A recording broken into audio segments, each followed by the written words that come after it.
อีหยังข่อยเบิ่งเจ้าจับไปจับมาเป็นหยังเนาะเจ้าอันนี้นะเจ็บบ่ฮะถึงถึงหยังถึงน้ำหยังถึกนะว่าช่วงนี้บ้านเฮา จะถึกกระปูกัด ปูกัดอีกเอามือน้องกับปูกัดกระปูเห็นเจ้างามดิน้องเลยเลิกกระปูกัดกระปูที่กัดเนี่ย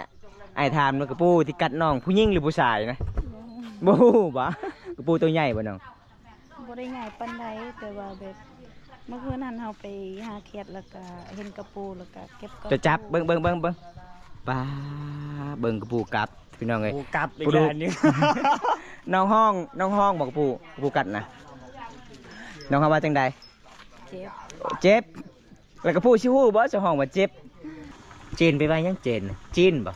มันมีเลือดสุกแล้วคนเลยคิดว่าคนจีนเด้เจนเจอก็คือสุกแล้วเนาะ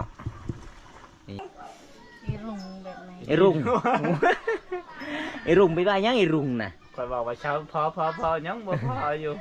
ไอ้รุ่งเอาแปลเอาเลยทุกคนภาษาบางกองว่าไอ้รุ่งไปเข้มข้นนี่นำกินนำล้างมือครบสดน้องอามาเด้อทุกคนใครยังมาเยี่ยมมายามสาวลาวเขตนี่ใจดีและขยันสวยน่าฮักแบบงามธรรมชาติเส้นหน้านั่นเส้นมือนั่นแพ้สิกินข้าวนำกันเด้อภาษาบรูเจ้าจะบรูเด้จะโดยกันยังจะเตรียอ๋ออาหารเฮ็ด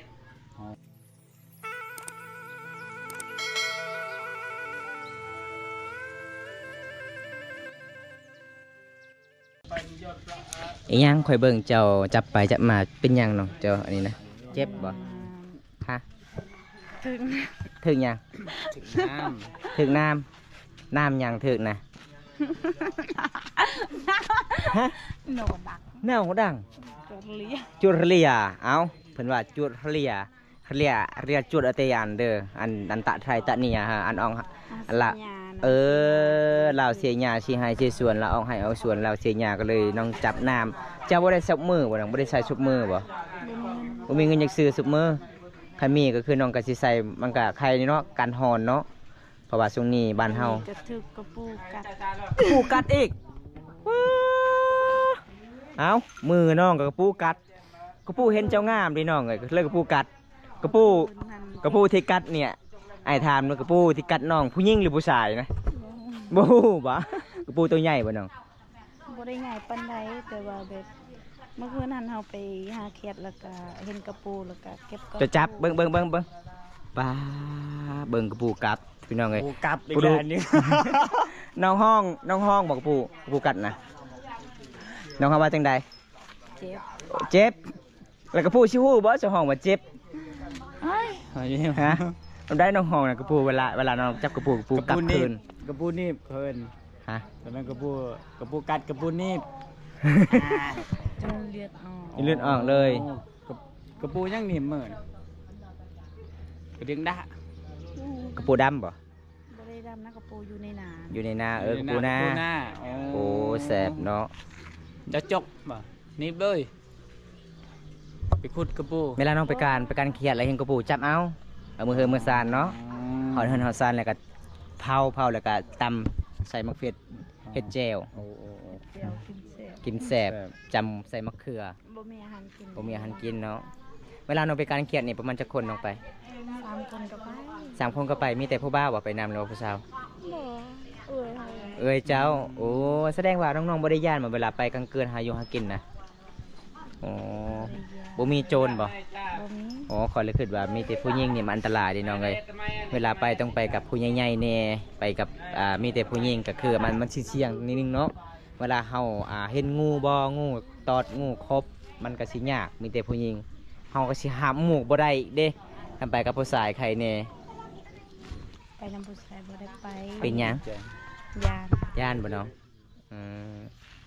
เป็นหยังย่านผู้ชายคำผู้ชายไปนำย่านยังย่านเวลาเข้าไปการเครียดนี่ก็คือผู้ชายเห็นก่อนผู้ชายจับก่อนย่านเฮาบ่ได้เครียดบ่ฮะย่านเขาย่านเขาไปกับอ้ายเด้บ่มีอ้ายบ่พี่น้องกันเด้บ่ได้ไปนำไม่ได้ไปนะมีแต่ผู้หญิงไปมีแต่ผู้หญิงเอาตอนนี้ก็คือน้องกับสิเกมอาบน้ำประมาณจักโมงน้อง สิเกมไปเลยบ่อ๋อเอาทุกคนตอนนี้เฮากะสิพา FC ได้รับชมวิถีชีวิตน้องมื้อนี้กะถามข่าวๆเรื่องราวน้องหลังจากน้องกะสิพาบอมตากเข้าป่าเมื่อนั้นไปเบิ่งดินดอนตอนหญ้าของน้องที่สาบานเขาเจ้ากะสิเอาแล้วทุกคนกะเห็นก็สงสารน้องหลายน้องกะสิเล่า FC ก็สงสารน้องก็เป็นสาวครอบครัวอีกช่วยอีพ่อยแม่เฮ็ดหยังก็บ่ได้หาเงินหาคำก็บ่เก่งจุดให้ปีนี้ก็คือน้องก็มีเหตุอีกทุกคนเลยก็สงสารน้องหลายเด้อทุกคนนี่หลังจากเพื่อนมาเอาศาสตร์มาปูเวลาแขกมาเยี่ยมมายามทุกคนเคสสมบัติเฮาเวลาน้องเอาไปก็โต๊ะต้องเอาไว้อยู่ตามนี่เลยเด้เพราะว่าบ่ให้เด็กน้อยเล่นทุกคน เวลาเฮ็ดกินก็คือเอาเลย อันนี้บองเขาเจ้าเอาไว้บวงอันนี้เอาไว้สากตำแจวตำมักเฟสยังบ่เฮ็ดกระบังแบบนี้เลยทุกคนแล้วก็มัดตามเสาเฮือนมันเป็นชนบทบ้านเฮาโบรูลาอยู่ง่ายกินง่ายเด้อทุกคนเลยนี่พี่น้องเห็นบ่เรื่องของน้องกับประมาณชั้นนี้น้องสาวโท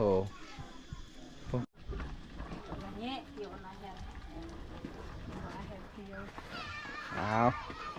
เป็นว่าใส่เบิดสูตรของเพื่อนมันเป็นธรรมดาเด้อพี่น้องใส่มะเขือลายเพื่อนว่าแสบลายนี่น้องสาวคนนี้มันเป็นธรรมดาเด้ออันนี้น้องมาแต่หายแต่ส่วนน้องก็หาเห็ดเลยพี่น้องเมื่อสารสู่ครอบครัวกินแสดงว่าเจ้าเข้าป่ามานี่เจ้าก็นุ่งทรงแบบนี้เลยป่ะบ่ได้นุ่งสินเนาะถ้านุ่งสินจะมันรุดเด้เข้าป่าเข้าดงเอาน้องสิแกงเห็ดกินเพราะว่าบ้านน้องช่วงนี้เห็ดขาวกำลังออกทุกคนเบิ้งบ่าวใส่เห็นผู้สาวงามเลยอยู่ติดกันเลยโอ้ยอยากจีบสาวบางกองทุกคนเลยฮอนก็อดเอาเด้สาวโทมักบ่าวใส่นี่บ่มักบ่มักเขาก็ปั๊มไม้แล้วอร่อยเจ้าเถอะว่าบ่เอาแล้วคนที่มีเมียเนาะเอาคนที่ยังบ่มีเมียเด้อเพิ่นว่าตอนตายยังโสดไอ้สาวโทยจะสิเอาบ่เจาะเลยนะแหละเราบ่สนใจทุกคนเลยยังอีกน้ำมันน้ำปลาปลาใส่เกลือแล้วใส่ยังยังไม่ใส่แล้วเกลือใส่แต่เป็นนัวใส่โลดเจ้าบ่หยอกน้องทุกคนเลยสาวโทก็เป็นพี่เป็นน้องกันนั่นแหละพี่น้องหยอกน้องเพราะว่าน้องก็สิมักบ่าวโดนอายุใหญ่ๆเพิ่นว่ามักบ่าวอายุรุ่นน้อยบ่เอาแล้วคบไปแล้วก็คือเลิกง่ายแม่นบ่ครับมักอายุใหญ่ๆสาวก็บ่าวอีกอายุวัยสูงเนาะสาวก็บ่าวอายุ30แล้วเบิ่งเฮ็ดน้องเกมก็เลยทุกคนเลยก็บ่าวเฒ่าเด้อถ้าโตบอกว่าอายุ20นี่ถ้าโตบ่เลือกแล้วจะเลือก30ขึ้นไปแล้วผ่านเนาะสำเจ้าเนาะผ่านแล้วข่อย32ปาชนาไปดิในมาเป็นเคยแกงอลองสาวลือสาวสาได้นี่นะ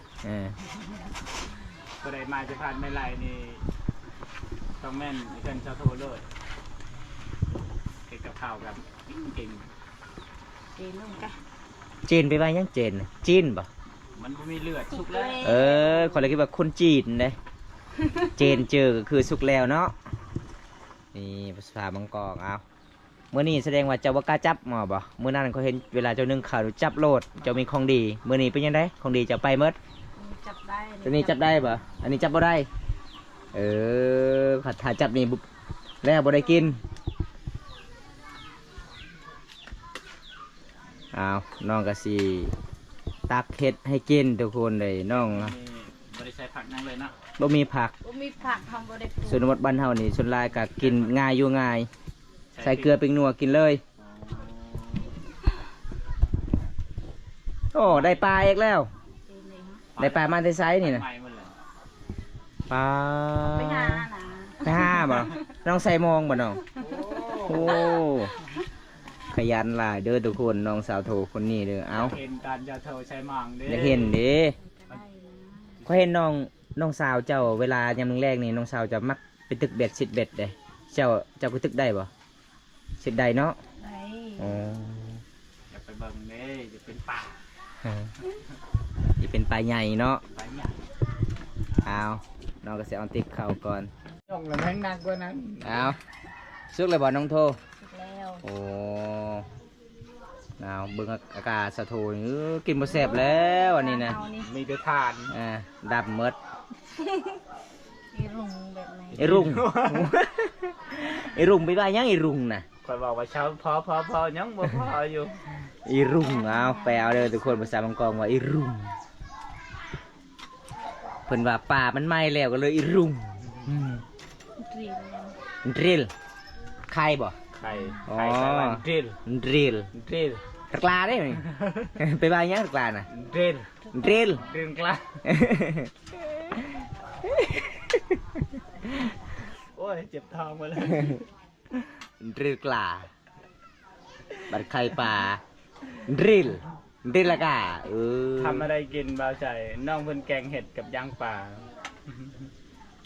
ปลาแห้งแล้วก็มีเห็ดขาว เป็นเห็ดบดเห็ดขาวช่วง เห็ นี้ ดขาว เห็ดขาวออกลาย อ้าวโตใหญ่ติดเขาใหญ่ไปดีๆเลยน้องเอ้ยชิดน้อยก็ลมควักเรียบร้อยนี่ใจดีลายเลยน้องสาวโทด้วยทุกคนน้องก็จะเอาน้ำล้างมือ น้ำล้างมือขาดบ่ได้นะ เคสนบอดต้องแบบนี้น้ำล้างมือขาดบ่ได้เลยเวลากินข้าวกินน้ำกับบ่ต้องย่างไปล้างเองผู้สาวเอาเบิด บ่ได้น้ำกินได้ทุกคนก็ได้มา น้ำกินก็ได้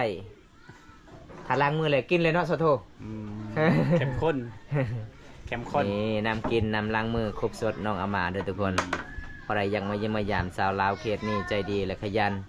สวยน่าหักแบบงามธรรมชาติ เส้นหน้าน้ำเส้นมือน้ำแพกอะ แต่สงสารน้องสาวโทช่วงนี้เกิด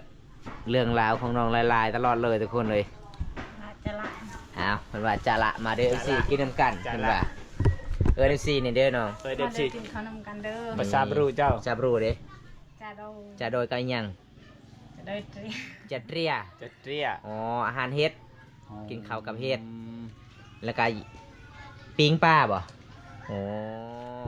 มาทุกคนกินข้าวกับสาวโทเด้อพี่น้อง แอมพัง แอมลึแซ่บหลายอร่อยมาก เปิดแล้วแม่ติบเข่าชาวโชเอามาเด้อทุกคนเด้อมากินข้าวนำน้องโถหรือว่าชาวโถวันนี้เพิ่นมีอาหารแซ่บๆแกงเฮ็ดแล้วก็มีปลาแห้งน้ำทุกคนเลยมาแซ่บๆน้ำชาวโถคันได้ขึ้นเพื่อนขึ้นซ่านแล้วก็คันบ่ได้ย่อปลาคุมปลาเข่าก็คือว่าบ่แม่นมาเพื่อนนอกคันได้ขึ้นเพื่อนแล้วต้องได้กินข้าวทุกคนในนี่แหละเป็นกันเองในเขตนี้นะอยู่จังหวัดไหนครับ เบิ้งอากาศป่ะเบ้ยมาเบิ้งสองไอ้น้องตึกป่าตึกเบ็ดทุกคนเลยโอ้มาเนาะโอ้สุดยอดเอาวิถีชีวิตสาวลาวบ้านเฮาดำรงชีวิตงานแรงๆผู้ใดก็หาอยู่หากินหาปลาตึกป่าชิดเบ็ดแล้วทุกคนเลยท่านผู้ใดหาก็บ่มีหันกินยามแรงต้องหากินแบบนี้เลยทุกคนรถการไปมาสะพานไม่ไรความยาว270 เมตรวิวธรรมศาสตร์อยู่ที่บ้านแกงอลองสุดยอดหลายเลยเรียบร้อยโอ้ปลาลุดเนาะปลาใหญ่ลี่เฮ้ยโอ้สองไอ้น้องนี่หาอยู่เรียบร้อยโอ้คุณจะได้ปลากินมันไม่เล่นง่ายเด้อทุกคนเลยคัก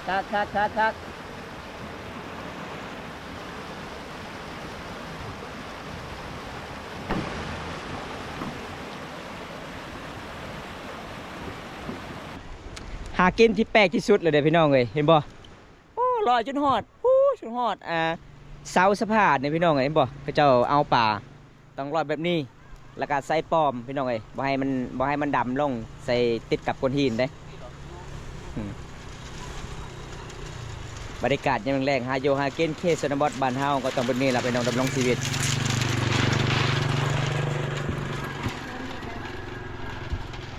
ตอนนี้สิพาทุกคนไปเลาะรับชมบรรยากาศยังแรงนะทุกคนอยู่ที่แกงอาลองเมืองนองแขวงสะนเขตถ้าพอได้อยากมากับมาห่วมได้ปีสุดท้ายที่ได้เห็น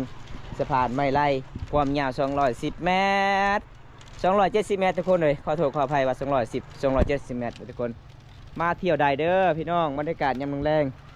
โอ้คันมีเส้นทางใหญ่ๆมีเดินใหญ่ๆก็คือไป เฮ็ดบุญสงกรานต์คือสิมวนจุดนี้ทุกคนแกงลีนบ่ปานใดเพราะว่าแกงลีนมันคือเคยเขาเจ้าเล่นแล้วก็เลยเขาเจ้าก็ต้องจัดเล่นตลอดเลยทุกคนนี่ตอนนี้ชาวบ้านเขาเจ้าก็เอาป่าเลยพี่น้องเห็นบอกบรรยากาศยังแรงพอใดก็อยากไปเที่ยวพอใดก็อยากไปอาบน้ำยามแรงๆธรรมศาสตร์สุดยอดหลายอยู่ที่บ้านแกงอาลองเมืองนองแขวงสวรรณเขตนี่อยู่ทางพุ่นจะเป็นบ้านแกงอาลองเลยทุกคนถ้าเฮาขี่รถจักรเขาเจ้าเอา20,000 กีบถ้าเฮาย่างกับชาวบ้านไม่ได้เอาถ้ารถอีแตน50,000 กีบรถใหญ่100,000 กีบเลยทุกคนการไปมาเส้นทางนี้หรือว่าสะพานนี้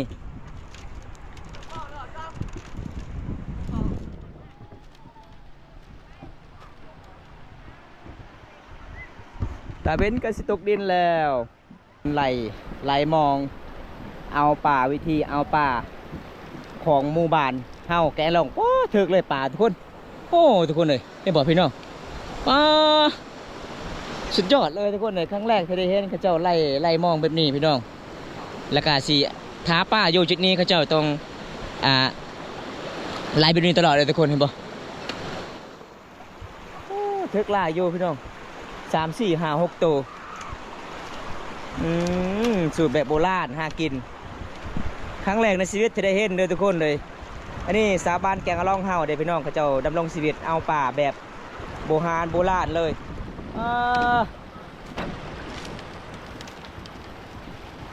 เทือกหลายเลยพี่น้องให้มองพี่น้องเลยมีแต่ป่าน้อยเลยเขาเจ้าต้องไล่แบบนี้กว่า10 ปลายกว่าโตสุดยอดไกลเต๋แกเป็นเมืองไกลเต๋อย่ะเพิ่นว่าเคยได้ตลอดหากินแบบนี้เลยทุกคนเพิ่นว่าเคยได้ตลอดเลยตอนนี้เขาเจ้าก็สิเอาปลาก่อน